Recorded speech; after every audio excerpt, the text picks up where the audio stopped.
Merci, Monsieur le Président, pour ces propos. Homme d'État, je dirais peut-être pas jusque-là. Disons que peut-être trop tourné vers l'opérationnel et moins vers la politique, même si, vous l'avez dit, le blé, et notamment les céréales, est une céréale, quelque part, une matière première géopolitique bien connue et qui vise notamment à la stabilité du monde aujourd'hui, parce que nourrir la planète, c'est un enjeu. Et vous savez tous, c'est le défi formidable que nous devons relever, c'est-à-dire nourrir 9 milliards d'habitants demain, c'est-à-dire en 2050 sur la planète, s'ajuster sur notre production, à tout ça à un juste prix, avec la bonne qualité, avec des conditions sociales, environnementales. C'est le défi qui est lancé à l'agriculture française, à l'agriculture mondiale, à l'agroalimentaire français, et bien sûr à InVivo qui, en tant que, on va dire, premier groupe coopératif français, tourné vers l'international, est effectivement en première ligne sur le sujet. Alors, je ne sais pas, ok, très bien. Je ne sais pas si j'avais une petite présentation d'InVivo, mais bon, juste un slide, mais si, voilà, très bien. C'est juste vous dire qui on est, peut-être, parce que, bon, dans l'univers agricole ou agroalimentaire, je pense que nous sommes connus, quoique, en fait, nous sommes à la base, en quelques mots, une union de coopératives, donc l'Union nationale des coopératives françaises, voilà, donc avec un enjeu économique fort, c'est-à-dire de trouver des solutions pour faire deux choses au départ. Premièrement, mutualiser les achats des intrants de l'agriculture. Donc nous sommes en quelque sorte une super centrale d'achat d'intrants. On a à peu près 50% de part de marché de l'agriculture française, donc nous comptons énormément, vous imaginez bien, dans les négociations avec les grandes sociétés internationales que je ne nommerai pas bien connues. Et puis, nous sommes aussi un canal de distribution pour l'international sur l'exportation des céréales dans, on va dire, le monde entier, bon, principalement vers les pays du Maghreb, ce qui renvoie aux enjeux politiques, géopolitiques, de stabilité autour de la Méditerranée. Donc, nous sommes un groupe qui est en profonde transformation aujourd'hui, puisque nous posons beaucoup de questions sur comment capter la croissance mondiale et comment organiser le réseau des coopératives françaises et donc leur union nationale pour pouvoir être en capacité de surfer sur la croissance mondiale et aussi de se battre, il faut le dire, et d'être compétitif pour conquérir des parts de marché à l'international. Donc nous sommes un groupe clairement tourné vers l'international, un profil très international. Nous avons 10 000 salariés aujourd'hui, 9 000 salariés ne sont pas français. Nous sommes présents dans tous les pays du monde, les pays émergents notamment, bien sûr le Brésil, qui est un enjeu stratégique fort pour l'agriculture mondiale, le Mexique, les pays émergents, en Asie notamment, bien sûr aussi en Chine. Donc nous sommes dans une démarche où nous souhaitons nous positionner sur les grands pays qui vont contribuer à la croissance mondiale pour promouvoir le savoir-faire français de l'agriculture, mais aussi pour tirer les bénéfices, minimum, puisque nous parlons des trésoriers, les bénéfices de cette croissance, remonter les dividendes en France. On verra la fiscalité dans tout ça, hein, ce n'est pas le sujet aujourd'hui, mais ce n'est pas si simple. Remonter les dividendes en France pour financer l'agriculture française, parce que c'est notre vocation. Et c'est vrai que capter des marges donc à l'international, aujourd'hui, c'est peut-être plus facile qu'en France, puisque sur le marché français, nous sommes contraints sur un secteur d'activité agroalimentaire et agricole où les marges sont quand même érodées depuis une dizaine d'années. Alors, puisque le sujet de ce colloque, c'est de revenir un petit peu en arrière sur les 10 dernières années, moi je me rappelle en 2007-2008, on commençait à assister à un phénomène qu'on pensait durable et qui n'a pas été, c'est l'augmentation des prix des matières premières et notamment des céréales. Et là, pour avoir vécu, on va dire, sur le terrain, la réaction des agriculteurs, ça a été l'euphorie générale en disant ça y est, enfin, les agriculteurs vont pouvoir vivre de leur métier. Enfin, on a des prix mondiaux qui nous permettent notamment de pouvoir, quelque part, au-delà de vivre de nos métiers, investir et se projeter positivement dans l'avenir.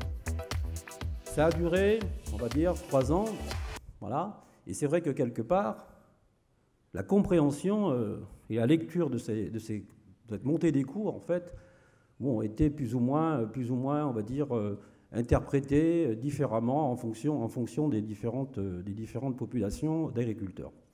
Beaucoup disant, ça y est, aujourd'hui les stocks mondiaux sont bas, bien évidemment. Donc il va falloir produire plus. Et comme la population mondiale va augmenter, on va maintenir ces prix.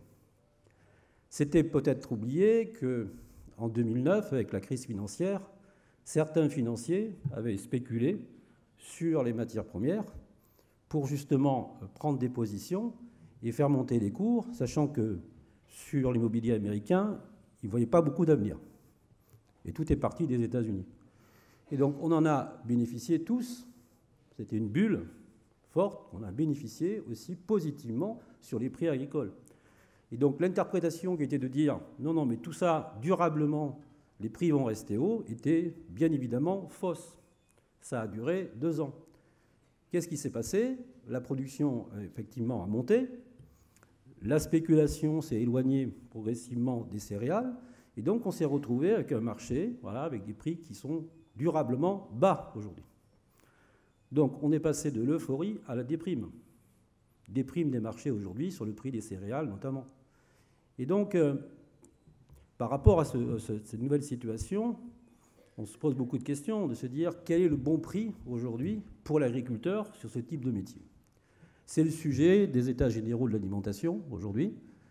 C'était le sujet indirectement aussi, si je reviens un flashback sur 2007-2008, sur le Grenelle de l'environnement initié par Nicolas Sarkozy. Et les grands débats de dire prenons en compte l'environnement, prenons en compte les responsabilités sociétales et prenons en compte le revenu de l'agriculteur. Regardons comment nous pouvons produire plus et mieux demain en agrégeant quelque part toutes ces composantes pour trouver une agriculture durable et rentable. 10 ans ont passé, et j'ai participé récemment à l'atelier 14 des États généraux, l'atelier sur les investissements d'avenir. Et là, finalement, je me suis aperçu, sans faire ancien combattant, parce qu'il faut faire attention aussi dans la nouvelle génération, je me suis aperçu quand même que les sujets étaient sur la table, et c'était les mêmes qu'il y a 10 ans quelque part, sur les enjeux de la rentabilité de l'agriculture française. C'est-à-dire, nous avons dérégulé au niveau donc de la production, au niveau européen. Nous avons dérégulé donc le marché européen et mondial. Il n'y a plus de compensation qui permettent de réguler les prix. Et donc l'agriculteur est directement au marché. La dernière filière qui va être dérégulée, c'est la filière betterave, sucrière actuellement. Et pour autant, je pense que la France n'était pas préparée à cette mondialisation de son agriculture. On le voit dans le lait aujourd'hui. Dans les betteraves, je pense que ça ira beaucoup mieux, puisque tout est structuré, vous avez des grands intervenants, leaders, qui sont en capacité, je pense, de gérer ce changement. Mais pour certaines filières très atomisées, ça a été très très difficile de se réorganiser. Et ce ne sont pas les interprofessions qui n'ont pas quand même une vertu et un savoir-faire économique, même si ça regroupe des acteurs économiques qui sont en capacité d'organiser, de structurer les filières. Il faut quand même le dire. C'est un enjeu, en tout cas, pour la fin d'année, quand le président Emmanuel Macron nous dit organisez-vous entre vous, au niveau des interprofessions, et puis ça sera donnant-donnant. Si effectivement vous me proposez des solutions de restructuration, j'accélérerai un peu votre transformation, pour prendre les termes à la mode aujourd'hui, et se dire, voilà, vous aurez des moyens financiers. C'est ça le deal qui est prévu. C'est un deal extrêmement difficile parce que, quelque part, les intervenants qui sont dans des filières structurées sont en train de dire « mais chez nous, c'est déjà fait ». Et c'est quand même pas forcément gagné. On peut parler de la filière oléagineux, par exemple. Voilà. Les grandes filières céréalières, il y a encore beaucoup de travail, mais beaucoup de choses ont été faites. Et d'autres qui sont très atomisées, avec beaucoup de petites exploitations, qui ne savent pas comment adresser le sujet. Et tout ça pour le 15 décembre. Vous voyez, donc on est dans un moment là un peu compliqué. Et c'est vrai que nous, in vivo, avec le monde coopératif, quelque part, on se pose beaucoup de questions depuis tous les temps, depuis 10 ans, de comment accélérer cette structuration.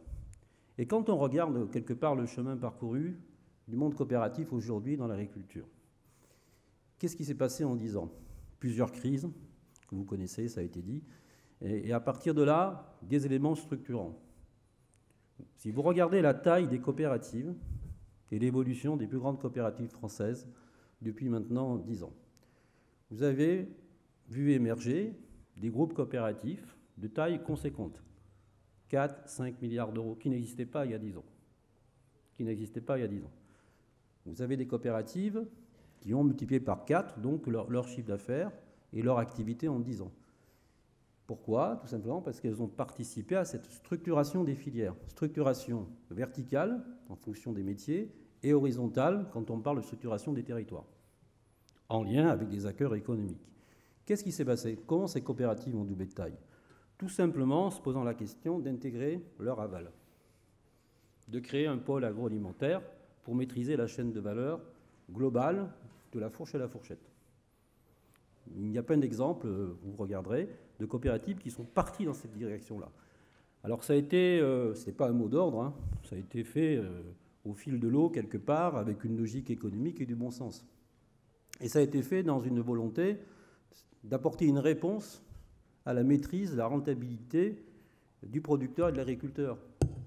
Et donc l'idée étant d'expliquer à nos agriculteurs que pour maîtriser quelque part le prix, il faut maîtriser les débouchés et essayer d'influencer sur la chaîne de valeur jusqu'à la distribution.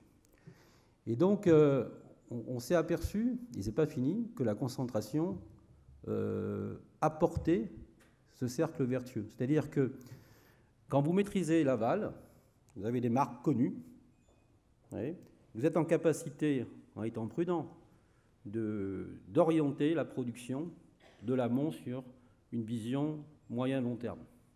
Parce que vous comprenez ce que veut le consommateur et vous ajustez progressivement, finalement, l'offre à ce que souhaite le consommateur et vous impliquez l'agriculteur qui est sur un temps long à l'évolution de son métier. Beaucoup de filières ont réussi cette transformation, qui ne sont pas forcément des grandes filières, mais des filières, on va dire, je vais citer le Sud-Ouest que je connais bien.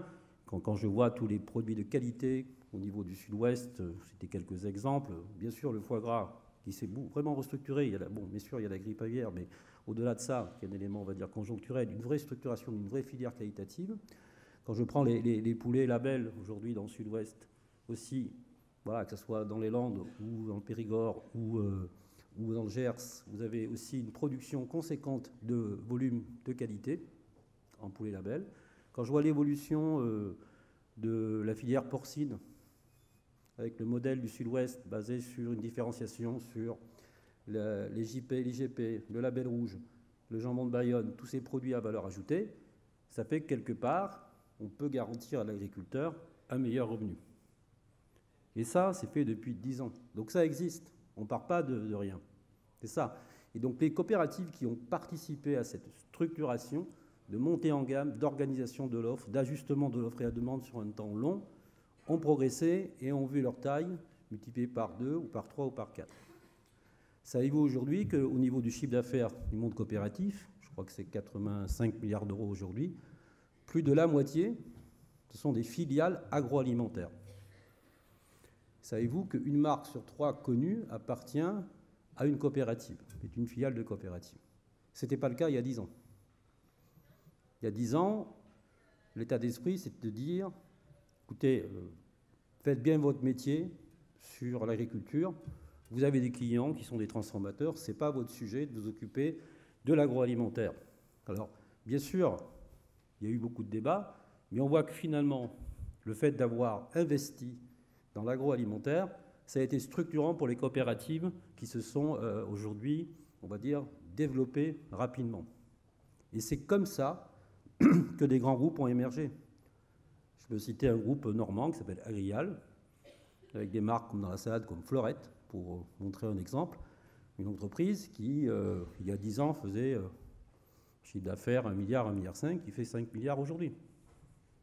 Et je peux en citer d'autres. Donc vous voyez que finalement, dans la crise, ça a été une opportunité pour certains groupes, un peu visionnaires certainement, de saisir ce moment pour structurer la filière et renvoyer quelque part plus de résultats, plus de revenus à l'agriculteur. Et qu'est-ce que veut un agriculteur? Ce n'est pas forcément d'augmenter le revenu, on va dire, spécifiquement sur un temps court. Ce que veut un agriculteur, c'est de dire j'investis pour le moyen et long terme.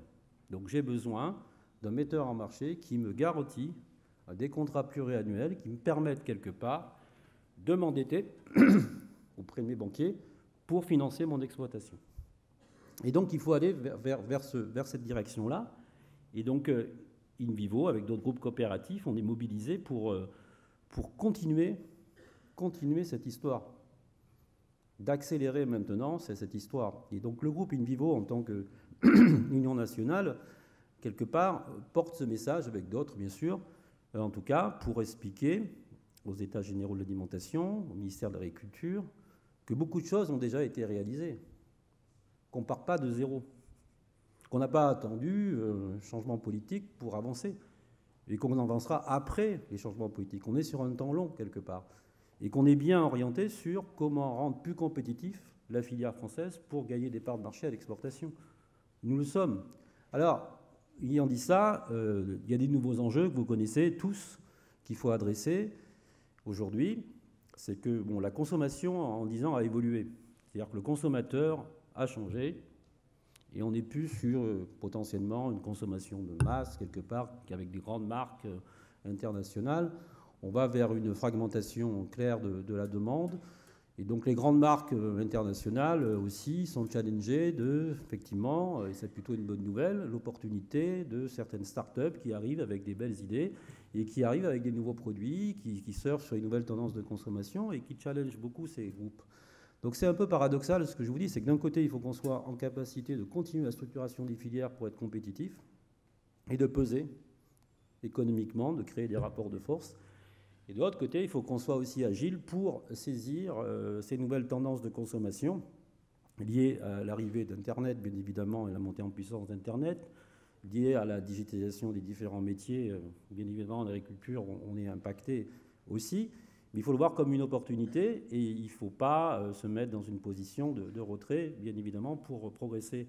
Et donc, tous les grands défis maintenant des 10 prochaines années, et In Vivo, on a fait un plan 2025 il y a 3 ans, de transformation de la ferme France ou la ferme Monde, c'est de démontrer qu'on peut produire plus et mieux. C'est-à-dire que grâce aux nouvelles technologies, on peut développer ce qu'on appelle l'agriculture de précision. L'agriculture de précision, ça donne les moyens à l'agriculteur de mieux piloter, on va dire, le rendement d'une parcelle et de savoir mieux doser ses intrants. Donc c'est un schéma vertueux. C'est un schéma vertueux qui permet donc à l'agriculteur de se dire je vais être en phase aussi avec mon environnement, je vais être le moteur de mon changement, je vais être au centre du développement parce que je vais avoir les outils digitaux qui vont me permettre, par exemple, de pouvoir dire sur tel mètre carré dans ma parcelle, je n'ai pas besoin d'utiliser d'eau, pas d'engrais et pas de fertilisants, et le traitement phytosanitaire, je peux le réduire de moitié.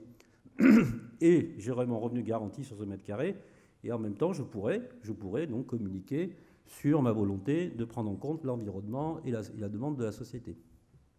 C'est possible aujourd'hui. Ça, c'est formidable. C'est possible. C'est un discours qu'on a tenu depuis 10 ans, qui était plutôt qui était incantatoire quelque part, il faut le dire. Dans les fermes éco-phyto lancées par Stéphane Le Foll à l'époque, on avait largement contribué. Donc, le rôle d'In Vivo, c'est aussi de bâtir des pilotes. Et on avait démontré, sans ces nouvelles technologies, que par des bonnes pratiques agroécologiques, on était en capacité de baisser l'utilisation des phytosanitaires. On a un panel de 500 fermes, qui sont des éclaireurs quelque part, des agriculteurs mobilisés aussi, qui ont démontré en 5 ans, et c'est ce qu'on expliquait aux États généraux, qui ont démontré en 5 ans qu'on pouvait baisser l'utilisation des intrants de 18%, ce qui augmentait mécaniquement le revenu de l'agriculteur de 7 à 10%. Ça a été avéré sur 5 ans, dans un moment où la moyenne nationale continuait à augmenter l'utilisation des phytosanitaires. Et donc tout le projet qu'on est en train de présenter pour se projeter dans le futur, c'est de se dire partons de ces fermes pilotes, regardons avec les nouvelles technologies comment on peut accélérer ce projet et donc apporter des moyens à l'agriculteur d'utiliser au mieux ces intrants. Et on s'est fixé un objectif à horizon 5 ans de baisser de 30 à 50% l'utilisation des phytosanitaires et d'augmenter mécaniquement le revenu de l'agriculteur de 20%.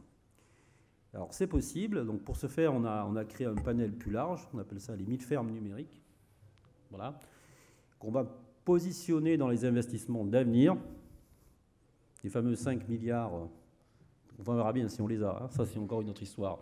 Enfin sur la table il y a 5 milliards en disant on va vous aider à la structuration des filières, Notre idée, c'est de peser pour flécher une partie de ces investissements sur l'équipement numérique des agriculteurs pour que justement ils puissent mettre en pratique, voilà, cette façon, la nouvelle façon quelque part de fonctionner plus en phase avec l'environnement et quelque part en capacité d'augmenter leur revenu. Donc ça, c'est un programme qu'on a lancé très rapidement là, donc qui est déjà en route, hein, en financement, pas financement, on verra bien, mais en tout cas le financement on l'a trouvé parce que c'est le niveau qui finance avec les coopératives plus certains conseils régionaux qui participent à tout ça. Plus l'évolution de la PAC, il va y avoir une discussion forte pour 2020 sur comment utiliser au mieux le deuxième pilier de la PAC, c'est-à-dire le verdissement de l'agriculture. Et nous, ce qu'on souhaite, c'est qu'au cœur du verdissement de l'agriculture, il y ait ces enjeux numériques. Parce que mécaniquement, vous l'avez compris, plus on va être équipé, plus on sera vert. Donc d'avoir une obligation de moyens, quelque part, pas forcément de résultats, ça viendra naturellement, de focaliser sur les moyens. Donc ça, on verra, c'est des discussions, nous on pèse au niveau européen, mais bon, on n'est pas les seuls, mais quand on partage ce débat avec les Allemands, les Hollandais et les Danois, qui comptent énormément dans l'agriculture européenne, tout le monde est aligné vers ce message-là. Et ça, c'est plutôt positif. Je parle au niveau des acteurs économiques. Hein. Après, les enjeux de la Commission et la DG Agri, c'est un autre débat. Mais les acteurs économiques ont envie de pousser ce projet-là. Et donc, ça veut dire qu'on pourra peut-être, en tout cas on l'espère, résoudre l'équation de dire comment augmenter la qualité des produits, comment augmenter les rendements à l'hectare et comment prendre en compte les enjeux environnementaux. C'est un vrai défi, pas que français, bien sûr, mais nous sommes en première ligne, qui est mondial aujourd'hui parce que ça a été dit, hein, et vous le savez, 9 milliards d'habitants en 2050, il faut augmenter la production de céréales dans le monde de 70%. Pour s'ajuster, 70% en ayant peu de terres disponibles. Donc ça veut dire qu'il faut augmenter le rendement par hectare, mondialement. Tout ça pour contribuer à nourrir la chaîne alimentaire. Vous savez bien que tout part des céréales. Des céréales, on fait de la nutrition animale. De la nutrition animale, on fait de la production animale. De la production animale, on fait de la viande, on fait des œufs, on fait du lait. Donc tout part, quelque part, des céréales. Vous l'avez bien en tête, ça c'est important. Donc à partir de là, si les céréales demain sont moins importantes, vous allez me dire, ça va faire monter les cours, les agriculteurs vont être satisfaits. Je ne suis pas sûr que le consommateur, si les cours reflambent comme en 2009, 2010, soit aussi satisfait. Je rappelle que les printemps arabes en Tunisie sont partis parce que le prix du pain avait flambé. Vous voyez le côté géopolitique. Donc comment trouver l'équation du bon équilibre entre le revenu de l'agriculteur, le prix, le juste prix mondial, pour, notamment sur les céréales. Et quand je dis ça, bon, je vous donne un éclairage sur les grandes filières mondiales. Ça ne veut pas dire que localement, on ne fait rien et que là-dessus, on n'est pas mobilisé parce que forcément, on va entendre parler de la filière bio, des filières bio qui se développent en France, les consommateurs qui veulent de plus en plus de bio, de plus en plus de produits locaux, de produits de terroir. Aujourd'hui, vous avez 5-6% de surface de l'agriculture française qui sont en bio. On peut estimer qu'à horizon 2025-30, ça sera 20%. Tout ça, il y a des conversions organisées parce qu'en face, il y a un marché. Donc, c'est pas idéologique, hein. C'est parce qu'il y a un marché, il faut être pragmatique, donc il faut produire. Et donc, ça veut dire qu'il faut s'organiser pour créer un bio conventionnel compétitif. Pas un bio d'opportunité. Ce que font très bien les anglo-saxons avec ce qu'ils appellent l'organic food. Hein. Tout ça, c'est organisé, c'est planifié, et ça monte en puissance, y compris aux États-Unis. Donc la France doit s'organiser aussi, et appréhender le sujet, plus avec un regard économique qu'idéologique, je l'ai déjà dit, mais c'est important en France notamment, puisque l'histoire du bio est plutôt politique qu'économique, quelque part, donc il faut le transformer en économique. Et ça, c'est un vrai sujet, donc là-dessus, on va y travailler globalement. Il y a beaucoup d'initiatives qui sont prises et qui sont positives et qui montrent que finalement, ce ne sera pas si compliqué, dès l'instant où on arrive à accompagner la transition, de transformer beaucoup de fermes de taille moyenne en fermes bio, à valeur ajoutée, dès l'instant où on tient aussi quelque part le prix aussi. Parce que si on commence à produire plus en bio et que les prix chutent, il y aura d'autres problématiques. Donc, ce que l'on pousse en France, vous avez compris, c'est l'adaptation à terme, effectivement, de la ferme France pour des circuits courts, pour certaines fermes, pour le bio, pour les produits locaux. Mais quand vous regardez tout ça, ça représentera, et ça serait, je suis très optimiste, hein, ça représentera 20%, 25% dans le meilleur des cas de l'agriculture française. Il faut bien qu'on s'occupe des 75% qui restent, c'est-à-dire des 95% qui vont devenir 75%. 75%, c'est pas rien.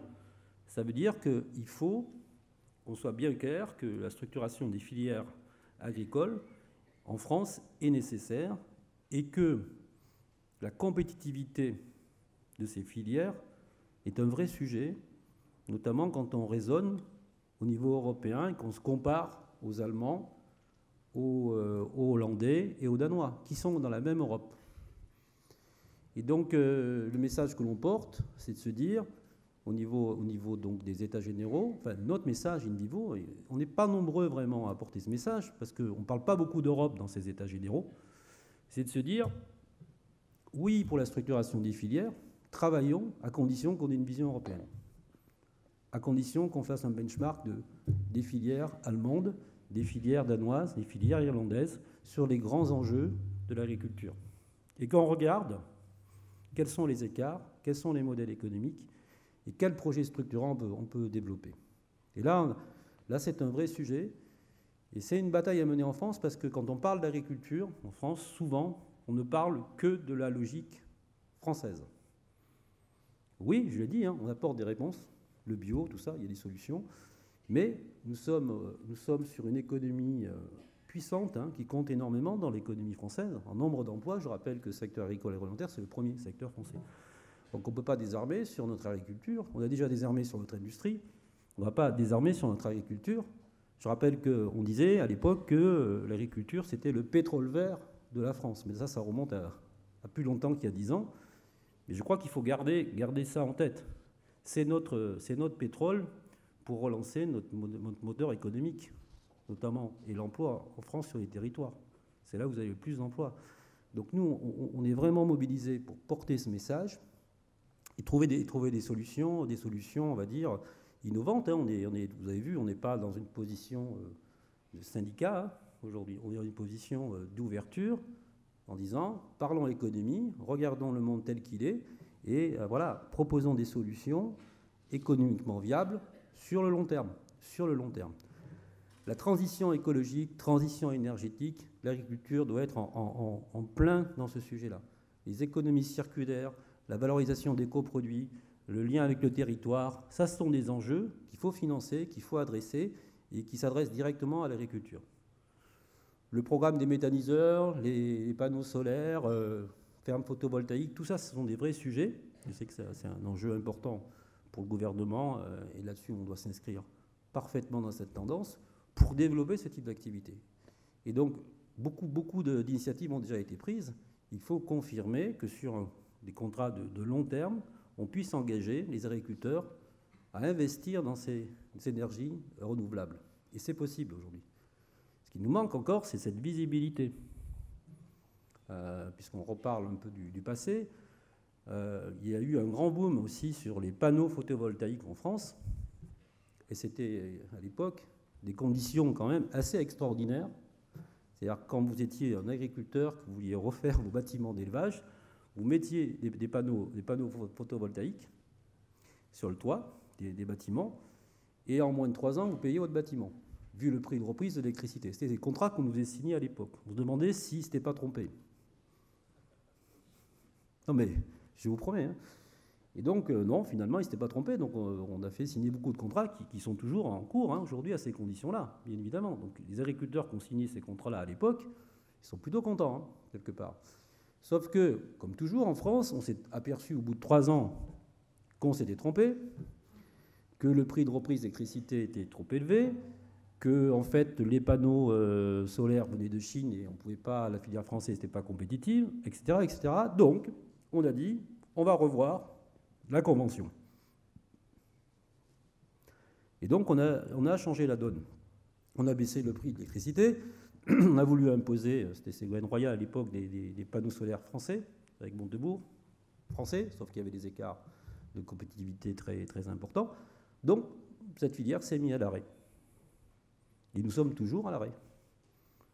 Si je regarde l'Allemagne, qui est un pays qui sait voir loin, hein, sur le long terme, la structuration aujourd'hui de la filière agricole allemande, elle est pensée, elle est organisée depuis 10 ans, avec un système d'économie circulaire, de reprise de l'énergie sur les méthaniseurs qui fonctionne, qui permet quelque part, indirectement, de subventionner l'agriculture allemande pour avoir des prix, on va dire, de production animale, poulet, porc, lait, beaucoup moins cher que la France.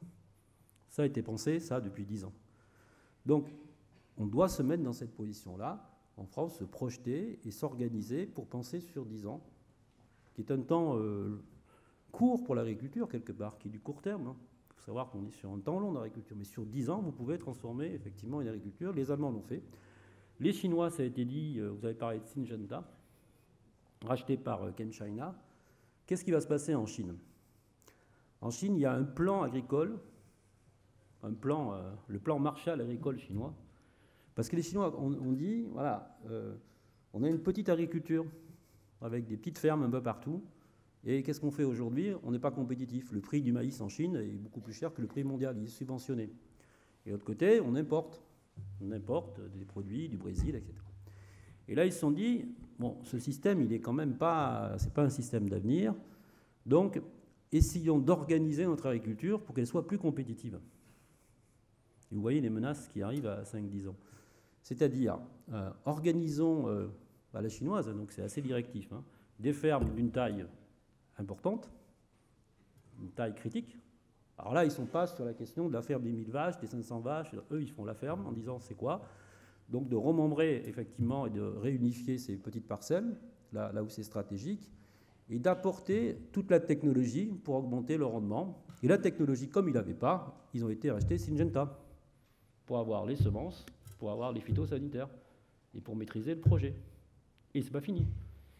Et donc ça veut dire qu'à 10 ans, la Chine, qui aujourd'hui importe, pourrait non seulement produire chez elle suffisamment pour nourrir sa population, mais aussi exporter. Vous avez un autre exemple de la géopolitique mondiale. Quand on dit avec la Russie aujourd'hui, c'était pas affiché, mais la Russie c'est quand même un sujet dans les enjeux de demain. Quand on dit la Russie aujourd'hui, bon voilà, on boycotte, on ne vend plus rien aux Russes. Donc les Russes ont dit, bon très bien, dans ce cas-là, relançons notre agriculture. Ce qui est en train de se passer. D'abord pour nourrir la population, puis ils se sont aperçus que finalement ils pouvaient produire encore plus. Et aujourd'hui, le premier compétiteur de la filière céréalière française, c'est la Russie, qui augmente année après année ses rendements et qui exporte, et qui est le premier exportateur mondial. Alors qu'il y a 5 ans, il n'était pas présent sur le marché mondial. Vous voyez que ça bouge très vite. Je vais prendre un autre exemple pour montrer que tout est complexe. On parle souvent des relations avec la grande distribution. La distribution, voilà, c'est vrai, il y a une bataille, ils tirent les prix vers le bas, il y a une bataille de prix, etc. Oui, c'est vrai, bon, il y a certainement des choses à réguler. Mais quand on regarde ce qui se passe, par exemple, sur la filière porcine, je prends cet exemple-là, des exemples qui ont été médiatisés. Ça a été la crise à un moment, ok, et au fameux cadran breton, il fallait que le porc soit à 1,40. Et Stéphane Le Foll avait dit, on va mettre le porc à 1,40 parce que c'est le juste prix, et les distributeurs, vous allez payer ce prix-là, et je vais imposer le prix. C'est assez incroyable quand même. Ça, c'est un retour en arrière quand même assez intéressant. Pourquoi pas imposer le prix de la baguette aussi? Ça existait dans les années 70. Hein. On pourrait revenir à tout ça. Vous voyez ? Et donc, imposer le prix. Et donc, finalement, ça ne s'est pas fait, il y a eu beaucoup de tensions, etc. 6 mois après, le porc est monté à 1,48. Pourquoi? Parce que les Chinois ont commencé à acheter du porc français parce qu'il y avait un déficit chez eux et que les Russes ne pouvaient pas livrer. Donc, tout le monde était content. Voilà. Ça n'a rien à voir avec la grande distribution. Donc, finalement, les tarifs ont été passés aux distributeurs. Les Français ont payé plus cher leur jambon, progressivement. Et finalement, le prix s'est stabilisé pendant un moment à ce niveau-là. Là, il reverse un peu, mais pour faire le lien avec la Russie, les Russes sont en train de développer leur production porcine, sont en train de négocier un accord avec la Chine, et donc mécaniquement, je vous dis printemps 2018, vous avez un port qui va descendre à 1 €, 1,10 €. Il ne faudra pas dire que c'est la faute à la grande distribution. Je ne suis pas distributeur, mais il fera. Vous voyez? Donc on est sur des mécanismes assez complexes aujourd'hui sur ces filières. Et il faut absolument qu'on prenne conscience de tout ça. Alors maintenant, sur le financement, juste pour conclure, et sans faire trop long, je raffiche juste parce que j'ai encore 10 minutes, c'est ça? Pour conclure, commencer à conclure sur le financement, ce qui vous concerne directement, de toutes ces idées. C'est pas si simple, vous avez compris que tout ça c'est à géométrie variable. Il y a le financement au niveau bien sûr des infrastructures, et ça renvoie aux régions. La Caisse des dépôts est en première ligne sur ce sujet-là. On dit que l'agriculteur doit s'équiper de nouvelles technologies, encore faut-il qu'il ait accès au réseau. Et donc il y a un enjeu, on va dire, d'investissement pour équiper les campagnes des fibres numériques qui nous permettent de faire passer l'information. Et ça, c'est un enjeu structurant pour les territoires. Les régions sont en première ligne là-dessus, la Caisse des dépôts aussi. Le plan Juncker, je ne sais pas s'il sera fléché vers ce type d'investissement, mais c'est un vrai sujet. Et ça, c'est la première étape. Donc, structurer les infrastructures françaises.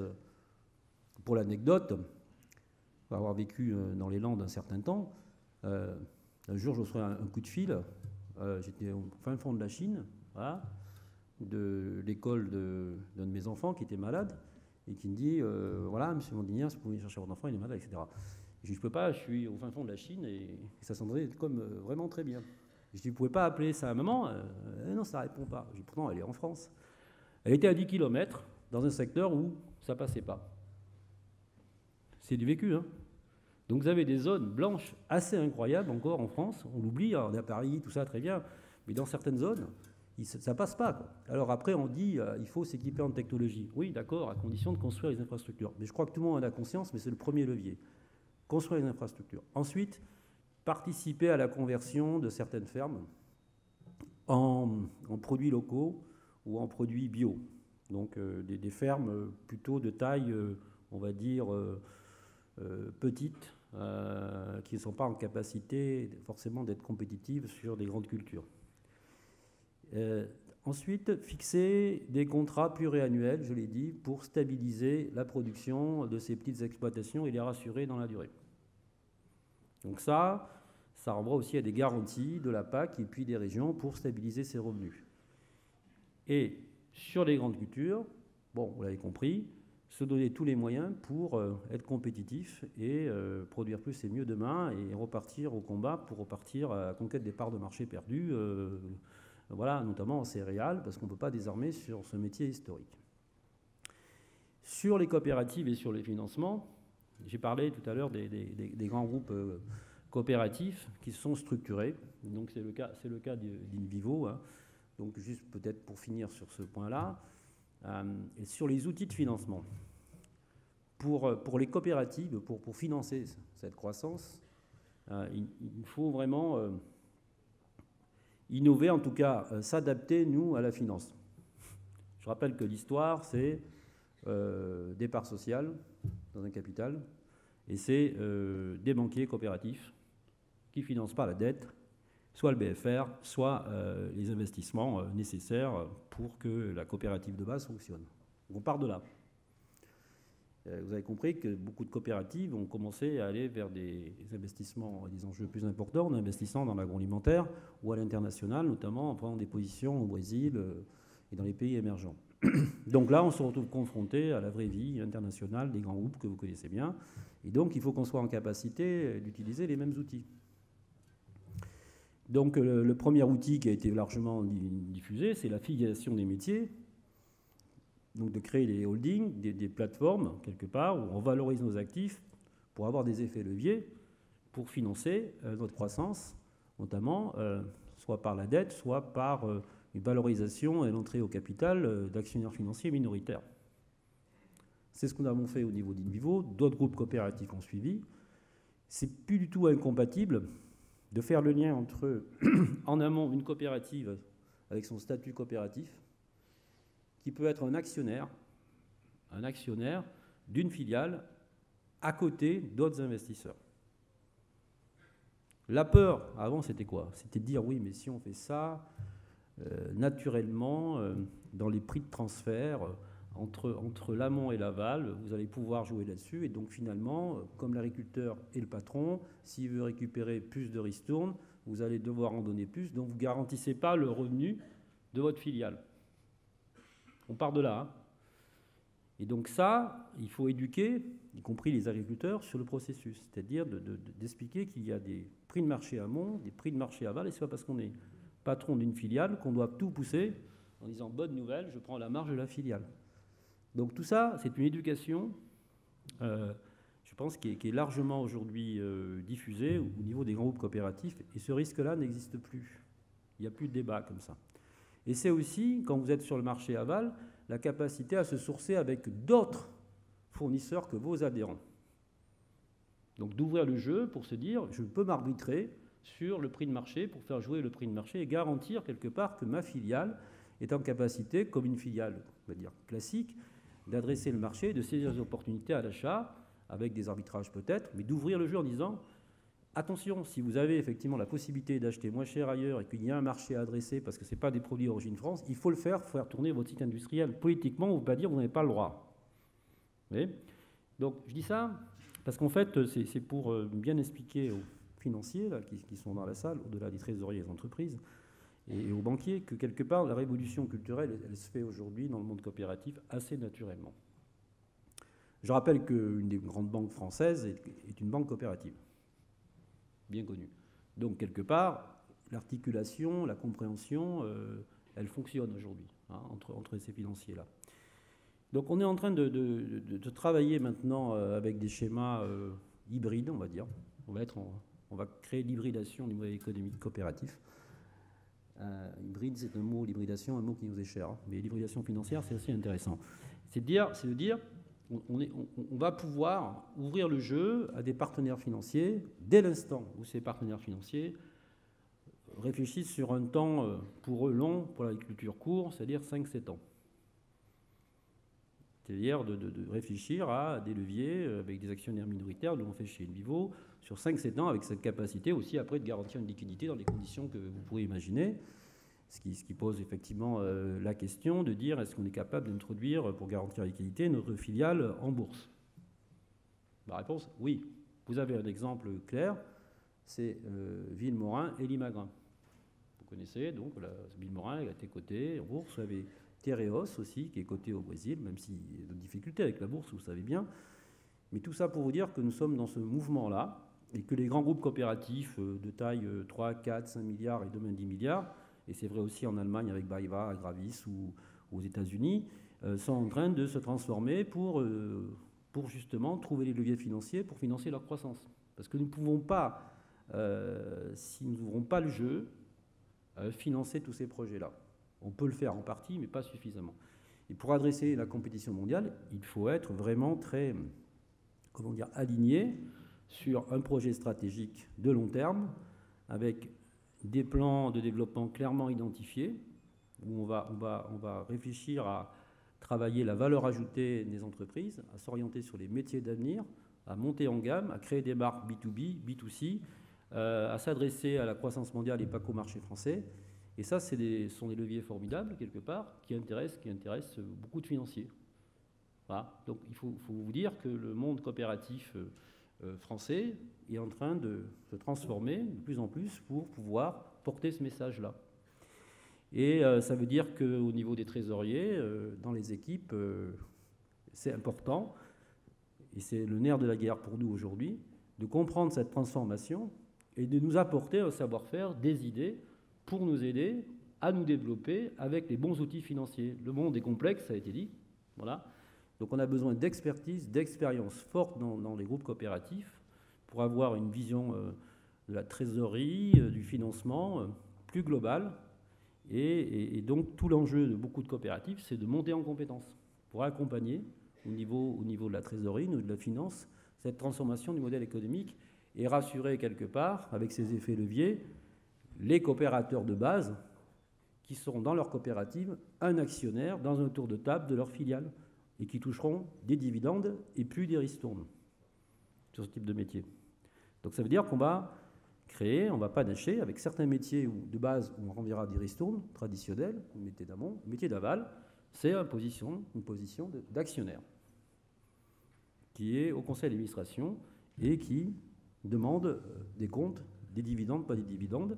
Et ensuite, tout ça, ça remonte dans la coopérative. La coopérative redistribue ou pas les dividendes, mais ça fait des fonds propres pour la coopérative. Donc voilà, ce que je vais vous dire aujourd'hui, pour conclure, et terminer juste à l'heure, c'est juste vous dire que nous sommes dans ce moment formidable de transformation là, pour les 10 prochaines années du monde agricole, qu'on n'a jamais eu autant d'opportunités devant nous, dès l'instant où on pense mondialisation, mais aussi quand on pense local. Il y a beaucoup d'opportunités pour certaines start-up, TPE, de créer des nouveaux produits, de s'adresser localement à certains consommateurs, donc d'être sur les deux. Voilà. Et donc Univivo, on est sur les deux, vous avez compris, on est à l'international, mais on est aussi local. C'est la raison pour laquelle nous sommes en train de discuter avec Jardiland pour les racheter, avec Gamme Vert, pour créer une structure de magasins forte en jardinerie, mais surtout pour transformer la jardinerie et offrir des mètres carrés pour assurer la distribution des produits locaux et des produits bio. Donc vous voyez, global, local, on est tous dans ce mouvement-là. Et pour conclure, je pense vraiment que le nerf de la guerre, pour nous, c'est le financement et la créativité pour trouver des leviers avec nos équipes de trésorerie pour accompagner cette transformation. Donc voilà, je vous souhaite une bonne journée, une bonne assemblée, Président, et merci de leur invité.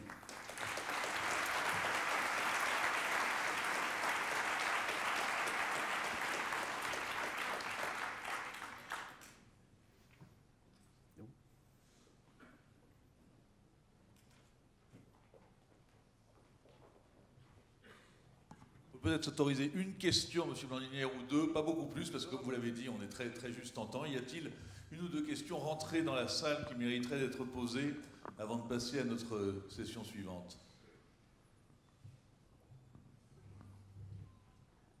Non, j'en ai vu une pourtant passer sur la pénurie de beurre, qui est un sujet d'actualité.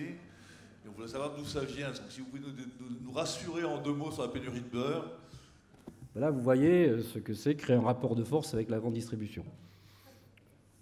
Et je crois qu'il faut passer par des moments comme ça, parce que vous avez aujourd'hui une flambée du cours du beurre. Et vous avez par exemple en Allemagne des hard discounters comme Lidl, Aldi qui acceptent des hausses conséquentes de 50%.